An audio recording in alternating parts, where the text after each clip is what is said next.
So, without any more ado, could I start by inviting Pauline Bryan to speak on the issues before us. Pauline.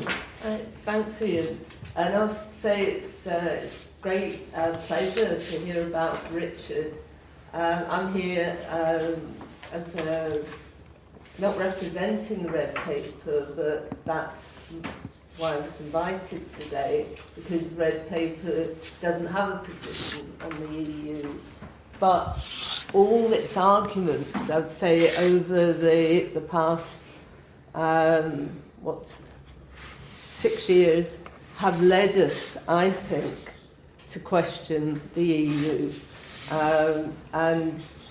It's become an issue, unfortunately, within the Labour Party that divides comrades, good comrades, from each other.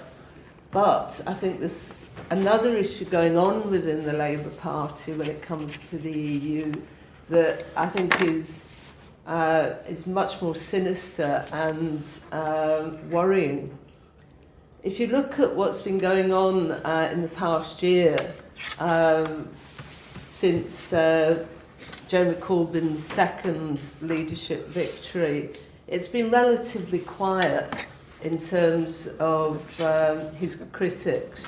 They've been less vocal, although rarely actually genuinely supportive. But the one area that they do voice an alternative argument is on the EU. At this year's conference, the national conference in Brighton, the delegates there chose not to have a debate on the EU. That decision's taken by a system of priorities. You know, you ballot to decide the priorities for the discussion at conference. And there's two ballots. There's one for the constituency members and one for the affiliates, which are mainly the trade unions. And both ballots chose not to discuss the EU, probably because it was an issue they thought would be divisive and that it was in danger of tying the shadow cabinet's hands at this stage while they were still formulating responses to the Tory bill going through. But on the day following that, when the Conference Arrangements Committee report was being discussed, there was a queue of people getting up to move reference back and support reference back to have the EU debated. They harangued the conference delegates for having the temerity to vote a different way. Does this sound familiar? You know, as Ian was suggesting, they got it wrong and they were to keep voting until they got it right. So you have to think, what's behind this? Obviously, they would argue that Labour must do all in its power to oppose the Tory Brexit settlement. And I think we all have concerns about what sort of Brexit we're going to have and how much the legislation will constrain the things we want to perhaps see coming out of being out of the EU. But I would argue that there's actually another motive, and that's their unhappiness with Labour's general election manifesto. They can't actually oppose the manifesto itself because it was obviously popular, and many of the MPs probably won their seats on the basis of that manifesto. But fundamentally, they disagree with it. They targeted then what they thought was the weakest link, and that's about the EU. Because if we stay within the EU, if we stay within the single market, if we stay within the customs agreement, then that manifesto can't actually be put into practice. And here in Scotland, we've just, as we've just heard, come to the end of what has been a long and tortuous leadership election, with Anas Salwa claiming he supported Corbyn. At the beginning of the campaign, he agreed with everything Richard said. It was getting embarrassing to be at hustings where, it was, I agree with Richard all the time. But as I think he became less sure that he was, and less confident that he could win, he moved his campaign on to staying in the single market. Salwa is, of course, historically tied to Progress, the right-wing campaigning organisation within the Labour Party. And they found a convergence in their desire to defeat the left candidate and at the same time tie the Scottish Labour Party to a policy that would be a barrier to real radical change in Scotland. I think if we look back, Labour's abandonment of working class voters in Scotland has been evident under any number of leaders, I think every one of them that we've had. And as the vote dropped, the more they chased the votes in the centre ground rather than going back to the communities where they'd lost support, or in fact trying to win support in areas where people haven't been voting. And if you think back to the EU referendum campaign, 1 million plus people in Scotland voted to leave, and they had no political voice, they had no party, no major political organisation giving them a voice. With the election of Jeremy Corbyn, the option of a totally different approach for the Labour Party began to take shape. That hastily put together manifesto that turned out to be so popular contained a very brief statement which said that Labour would try to retain the benefits of the single market. But I would argue that for most voters, that tiny sentence was greatly overshadowed by the many other pledges, including the return to public ownership of the railways, Royal Mail and energy companies. So from the right's point of view, rather than tackle those very popular policies head on, it pitched its case for a Brexit settlement that would leave the UK under the jurisdiction of the European Court of Justice, which would ultimately ensure the manifesto just couldn't be put into practice. Richard Leonard, I think, has made it clear that he voted Remain, he campaigned for Remain. But he goes on to say, I'm a Democrat and the people have voted. I want a Brexit that safeguards people's jobs and what industry we still have, as well as a Brexit that protects the environment and workers' rights. I am pragmatic about the process, but dogmatic about the outcomes.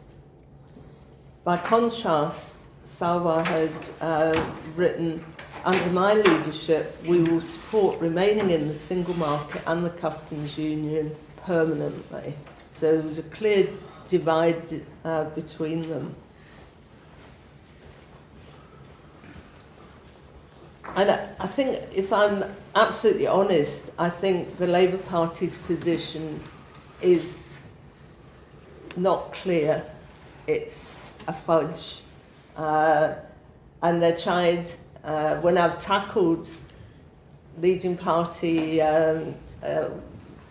members on this, if you get them in the right place away for many journalists. They will confess that they avoided coming to a position at conference because it would be so divisive.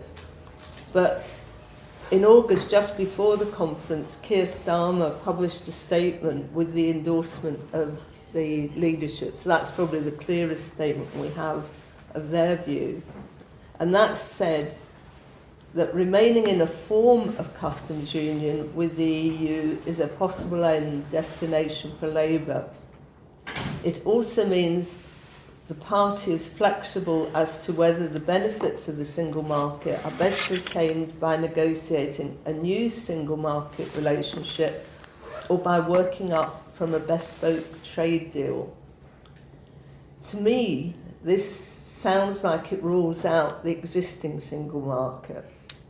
His statement reflects the concerns that Jeremy Corbyn had voiced around that same period about the EU restrictions preventing the implementation of the manifesto. But if anybody who's actually tried to argue that case within the Labour movement will be met by counter-arguments that explain why anything is possible within the EU. You can actually get away with anything if you set your mind to it. Some people who make this argument are not the usual suspects that we would expect nothing better from.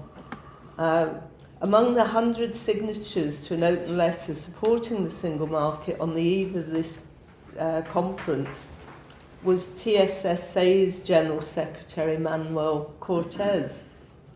While ASLEF and the RNT both supported leaving the EU, TSSA was firmly for Remain. Manuel argues that it's possible to ignore EU rulings and directives, in particular those relating to the Fourth Railway Directive, which will introduce competitive tendering to passenger services throughout Europe.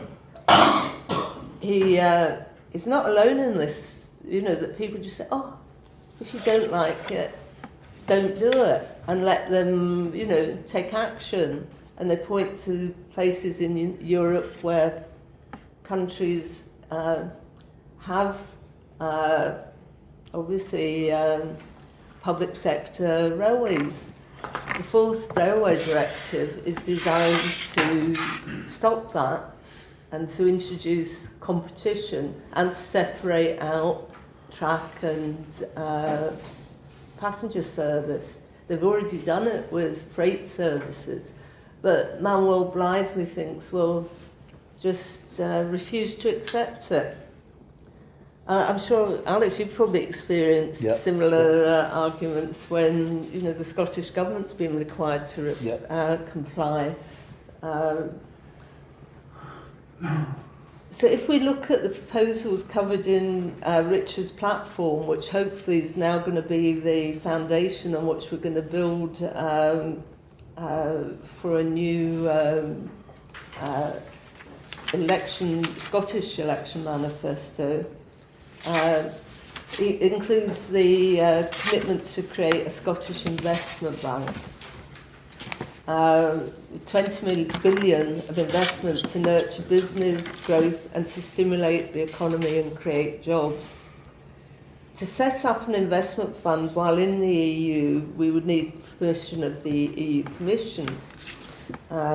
According to the Institute of Public Policy Research, the EU has strict state aid rules that prevent national governments from providing various forms of aid to companies. In the case of a British investment bank, for example, the Commission would need to satisfy itself that any lending was not simply undercutting commercial banks and thus effectively subsidising the rates at which companies could borrow. They say this could be a long and tricky business, that's putting it mildly. This isn't hypothetical. The restrictions have already been enforced in the UK. Even when the Tory and Lib Dem coalition established a green investment bank, the EU Commission ruled that it could only give loans to projects that couldn't find sufficient funding in the commercial markets. The Green Investment Bank is now the Green Investment Group, and it's a privatised, independent-owned organisation. The other manifesto pledge that Richard strongly supports is the commitment to procurement processes that supports the British steel industry and defence manufacturing industry, which in turn provides good jobs throughout the supply chain. That issue of procurement is something that Richard has written on and over many years, often in working with John Foster to explore how our companies, how the ownership of the Scottish economy isn't able to get jobs and services, win those contracts because of the restrictions. The EU treaty says that any aid granted to a member state or through state resources in any form whatsoever which distorts or threatens to distort competition by favouring certain undertakings may be prohibited. It's straightforward that if you in any way interfere with the workings of the market, you are likely to be prevented. Similarly, Labour's manifesto pledges to introduce public ownership back into the energy markets and to reverse the privatisation of Royal Mail could be in jeopardy. The EU prohibits public monopolies exercising exclusive rights where this violates EU competition rules. So the idea that many of our manifesto commitments could be put into practice is unlikely, certainly within the EU, but also within the single market and the customs agreement. Obviously, there is a lobby strongly promoting membership of EFTA, claiming that its separate court offers a means of avoiding the European Court of Justice. But critics of EFTA, of the EFTA court, claim that it's entirely subservient to the ECJ.